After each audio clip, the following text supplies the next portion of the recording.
Hello friends, I'm Pratibha, self-trained narcissistic abuse recovery life coach.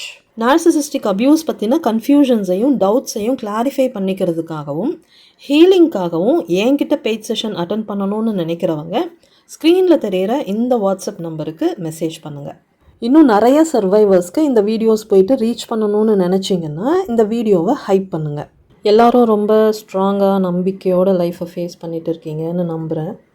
கண்டிப்பாக ஒரு நாள் நீங்கள் எதிர்பார்க்குற மாதிரி உங்கள் லைஃப் மாறும். இந்த முக்கியமான பாயிண்ட்டை நோட் பண்ணிக்கோங்க. நீங்கள் எதிர்பார்க்குற மாதிரி உங்கள் லைஃப் மாறும்.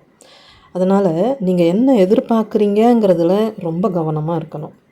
ஏன்னா நெகட்டிவ் தாட்ஸும் நெகட்டிவ் அப்ரோச்சும் நெகட்டிவ் திங்ஸை அட்ராக்ட் பண்ணும்.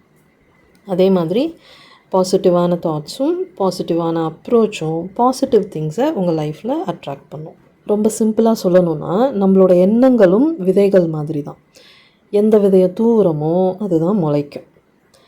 இன்றைக்கி இந்த பதிவில் நம்ம எதை பற்றி பேச போகிறோன்னா, எதை பற்றியும் இல்லை, ஜஸ்ட் ரேண்டமாக கொஞ்சம் பேச போகிறோம். என்னென்னா, சில சமயம் என்னோடய ஹெல்த் கண்டிஷன் ரொம்ப வேர்ஸ்ட் ஆகி என்னோடய ரெசிலியன்ஸை டெஸ்ட் பண்ணும். அந்த டைமில் நான் வீடியோஸ் போடாமல் கொஞ்ச நாள் பிரேக் எடுத்துப்பேன். ஆனால் என்னோடய வீடியோஸ்க்காக வெயிட் பண்ணுற அந்த அன்பான உள்ளங்களுக்காக, அந்த 4 பேருக்காக என்னோடய ஹெல்த் மறுபடியும் கொஞ்சம் ஸ்டெபிளைஸ் ஆகிற வரைக்கும் சும்மா ரேண்டமாக வாழ்க்கை, மனிதர்கள், எண்ணங்கள், அனுபவங்கள், இந்த மாதிரி சில விஷயங்களை உங்கள் கூட ஷேர் பண்ணிக்க போகிறேன். ஸோ இன்றைக்கி நம்ம லைஃப்பை பற்றி கொஞ்சம் மனசை விட்டு பேசலாம். லைஃப்பை ஒவ்வொருத்தரும் ஒவ்வொரு விதமாக அப்ரோச் பண்ணுவாங்க. அதில் நிறைய பேர் தன்னோட லைஃப்பை தனக்காக வாழாமல் சுற்றி இருக்கிற அந்த 4 பேரோட ஒப்பீனியனை பேஸ் பண்ணியே வாழ்ந்துட்டுருப்பாங்க. 4 பேருக்காக நம்ம சில விஷயங்களை செய்கிறது தப்பு கிடையாது. ஃபார் எக்ஸாம்பிள், இப்போது எனக்கு ஹெல்த் இஷ்யூஸ் இருந்தாலும் என்னோடய வீடியோஸ்க்காக வெயிட் பண்ணுற அந்த 4 பேருக்காக நான் இந்த வீடியோவை பண்ணுறது நல்ல விஷயம்.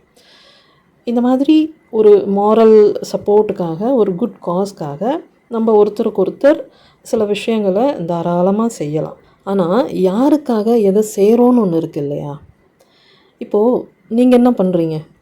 நீங்கள் வாழ்கிற வாழ்க்கையை வச்சு அந்த 4 பேர் உங்களை பற்றி எப்படி ஜட்ஜ் பண்ணுவாங்க அப்படின்னு யோசித்து அதுக்கேற்ற மாதிரி உங்கள் லைஃப்பை நீங்கள் முடிவு பண்ணுறீங்க.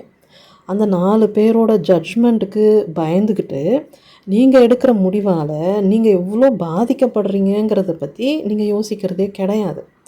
உங்களை பொறுத்த வரைக்கும் அந்த 4 பேர் மதிக்கிற மாதிரி ஒரு வாழ்க்கையை வாழணும். இந்த சொசைட்டி சொல்கிறத எல்லாத்தையும் அப்படியே ஃபாலோ பண்ணணும். இந்த மைண்ட் செட்டோடு தான் நிறைய பேர் உங்கள் வாழ்க்கையை வாழ்ந்துட்டுருக்கீங்க. அதுலேயும் குறிப்பாக நார்சிசிஸ்டிக் அப்யூஸ் சர்வைவர்ஸ். அந்த 4 பேரோட ஜட்ஜ்மெண்ட்டுக்கு பயந்துக்கிட்டு நார்சிசிஸ்டிக் ரிலேஷன்ஷிப்பை விட்டு வெளியே வர்றதுக்கு பயப்படுறீங்க. இதில் ஒரு பிக்கஸ்ட்டு காமெடி என்னன்னு பார்த்தீங்கன்னா, எந்த 4 பேருக்கு பயந்துக்கிட்டு நீங்கள் உங்கள் லைஃப்பையே டிசைட் பண்ணுறீங்களோ அந்த 4 பேருமே ஹெல்த்தி மைண்ட் செட்டோடு இருக்க மாட்டாங்க.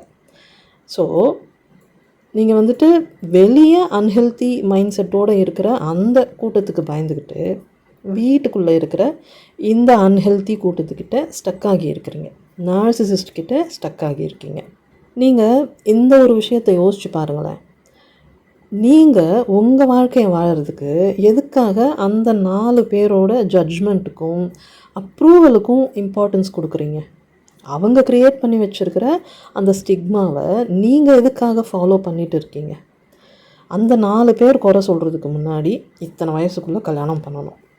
ஒருவேளை அந்த லைஃப் தப்பாக போனாலும், எவ்வளோ கொடுமையாக இருந்தாலும் அந்த 4 பேர் தப்பாக பேசாதபடி அந்த லைஃப்பை சகிச்சுக்கிட்டு வாழணும். 4 பேர் கேள்வி கேட்குறதுக்கு முன்னாடி கல்யாணம் பண்ணி ஒரே வருஷத்தில் குழந்தை பெற்றுக்கணும். 4 பேர் சொல்கிற மாதிரி ஒத்த பிள்ளையாக இல்லாமல் அதுக்கு துணையாக இன்னொரு பிள்ளையாக பெற்றுக்கணும். 4 பேர்கிட்ட சொல்லிக்கிற மாதிரி ஒரு பெரிய ஸ்கூலில் அந்த பிள்ளைங்களை படிக்க வைக்கணும். 4 பேர் மதிக்கிற மாதிரி கடனை உடனே வாங்கியாச்சும் டாக்டர், இன்ஜினியர்னு பெரிய படிப்பாக படிக்க வைக்கணும். 4 பேர் மெச்சுக்கிற மாதிரி ஆடம்பரமாக செலவு பண்ணி பிள்ளைங்களுக்கு கல்யாணம் பண்ணணும். இந்த மாதிரி அந்த 4 பேருக்காகவே வளர்த்த உங்களோட பிள்ளைங்களோட லைஃப்பில் எந்த ப்ராப்ளம் வந்தாலும் அவங்களும் அந்த 4 பேருக்காக எல்லாத்தையும் சகிச்சுக்கிட்டு அமைதியாக அந்த நரகத்தில் வாழணும். இந்த ஸ்டிக்மாவை தான் உங்கள் பேரண்ட்ஸ் ஃபாலோ பண்ணாங்க. இப்போது நீங்கள் ஃபாலோ பண்ணிகிட்டு இருக்கீங்க. அடுத்து உங்கள் பிள்ளைங்களையும் ஃபாலோ பண்ண வைப்பீங்க. இந்த சைக்கிள் ரிப்பீட் ஆகிட்டே இருக்கும். இந்த மாதிரி பெத்தலாஜிக்கல் கோடிபெண்டன்ட் மென்டாலிட்டியோட ஃபேமிலியையும் சொசைட்டியையும் பேஸ் பண்ணி வாழ்ந்துட்டு இருக்கிற விக்டிம்ஸ் இந்த சைக்கிளை பிரேக் பண்ணணும். இந்த டாக்ஸிக் சிஸ்டம்க்கு நீங்கள் பலியான மாதிரி உங்களோட பிள்ளைங்களையும் பலி கொடுக்காம அவங்களையாச்சும் காப்பாற்றணும். இந்த சிஸ்டமை பிரேக் பண்ணிவிட்டு வெளியே வரணும். உங்கள் பிள்ளைங்களையும் அதிலிருந்து வெளியே கொண்டு வரணும். இந்த சொசைட்டியோட ப்ரெஷர்னால் கல்யாணம் பண்ணாமல் உங்களுக்கு ஏற்ற லைஃப் பார்ட்னர் கிடைக்கும்போது கல்யாணம் பண்ணுங்கள். அவேர்னஸோட லைஃப் பார்ட்னரை சூஸ் பண்ணுங்கள். ஒருவேளை அந்த லைஃப் தப்பாக போச்சுன்னா உங்கள் லைஃப்பை வேஸ்ட் பண்ணாமல் மேரேஜை பிரேக் பண்ணிவிட்டு வெளியே வாங்க. ஒருவேளை உங்களோட பேரண்ட்ஸ் டாக்ஸிக்காக இருந்தால் அவங்கள டிபெண்ட் பண்ணாமல் உங்கள் லைஃப்பை நீங்கள் டிசைட் பண்ணுறதுக்கு கற்றுக்கோங்க. அந்த 4 பேரோட ப்ரெஷருக்கு பயந்துக்கிட்டு பிள்ளைங்களை பெற்றுக்காமல் நீங்கள் ப்ரிப்பேர்டாக இருக்கும்போது பேரண்ட்ஹுட்டை பிளான் பண்ணுங்கள். உங்களோட ஃபிசிக்கல் கண்டிஷன் அண்ட் ஃபினான்ஷியல் ஸ்டெபிலிட்டியை பேஸ் பண்ணி எத்தனை பிள்ளைங்களை பெற்றுக்கணும்னு நீங்கள் டிசைட் பண்ணுங்கள். உங்களோட ஃபினான்ஷியல் ஸ்டெபிலிட்டிக்கு ஏற்ற மாதிரி உங்களோட பிள்ளைங்களை படிக்க வைங்க.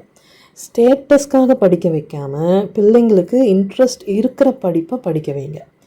4 பேர் மெச்சுக்கிற மாதிரி ஆடம்பரமாக செலவு பண்ணி பிள்ளைங்களுக்கு கல்யாணம் பண்ணணும்னு நினச்சி ஒரு பெரிய கடனில் போய் சிக்கிக்காமல் சிம்பிளாக கல்யாணத்தை முடிச்சுட்டு உங்கள் கையில் இருக்கிற பணத்தை பிள்ளைங்களோட ஃப்யூச்சருக்காக சேவிங்ஸில் போடுங்க.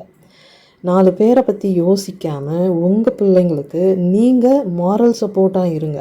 இந்த லைஃப்பை பற்றி என்னோடய ஒப்பீனியன் என்னன்னு பார்த்தீங்கன்னா, லைஃபுங்கிறது பியோர் எக்ஸிஸ்டன்ஸ். மற்றவங்கள தொல்லை பண்ணாமல் நம்மளோட லைஃப்பை நம்ம இஷ்டப்படி வாழ்கிற உரிமை நம்ம எல்லாருக்குமே இருக்குது. இந்த ரக்கிட்டா ரக்கிட்டா பாட்டோட வைப்பில் சொல்லணுன்னா, உங்களுக்கு ராஜாவாக நீங்கள் வாழுங்க. எதுவுமே இல்லைன்னாலும் உங்கள் வாழ்க்கையை நீங்கள் ஆளுங்க. தயவு செஞ்சு அந்த 4 பரதேசிங்க க்ரியேட் பண்ணி வச்சுருக்கிற இந்த இத்துப்போன டாக்ஸிக் சிஸ்டம்க்கு உங்கள் லைஃப்பையும் உங்கள் பிள்ளைங்களோட லைஃப்பையும் பலி கொடுக்காதீங்க. இப்போது இதை கேட்டதுக்கப்புறம் நிறைய பேருக்கு நிறைய கொஷின்ஸ் தோணலாம். உங்களுக்கு என்ன, நீங்கள் ரொம்ப ஈஸியாக சொல்லிட்டீங்க. ஆனால் இந்த சொசைட்டி மொத்தமும் இப்படி தானே இருக்குது. எல்லாருமே இந்த சிஸ்டம்க்கு கட்டுப்பட்டு தானே வாழ்ந்துட்டு இருக்காங்க. இந்த சிஸ்டமை பிரேக் பண்ணிவிட்டு நாங்கள் வெளியே வந்தால் இந்த சொசைட்டி எங்களை வாழ விடாமல் ப்ராப்ளம் பண்ணோம் இல்லையா? அப்போது நாங்கள் எப்படி செட்டில் ஆக முடியும்? பிள்ளைங்களோட லைஃப்பை எப்படி செட்டில் பண்ணுறது? அவங்க ஃப்யூச்சருக்கு ப்ராப்ளம் வரும்ல, அதை எப்படி சரி பண்ணுறது? இந்த மாதிரி நிறைய கொஷின்ஸ் உங்களுக்கு தோணலாம். இதை தவிர வேறு ஏதாவது கொஷின்ஸ் இருந்தாலும் அதையும் கமெண்ட்ஸில் ஷேர் பண்ணுங்கள். அடுத்த வீடியோவில் நம்ம அதை பற்றியெல்லாம் டிஸ்கஸ் பண்ணலாம். உங்களோட ஹீலிங்காக என்கிட்ட பேஜ் செஷன் எடுத்துக்கணும்னு நினைக்கிறவங்க ஸ்க்ரீனில் தெரிகிற இந்த வாட்ஸ்அப் நம்பருக்கு மெசேஜ் பண்ணுங்கள். பத்திரமா இருங்க, பாதுகாப்பாக இருங்க, சந்தோஷமாக இருங்க. Bye friends.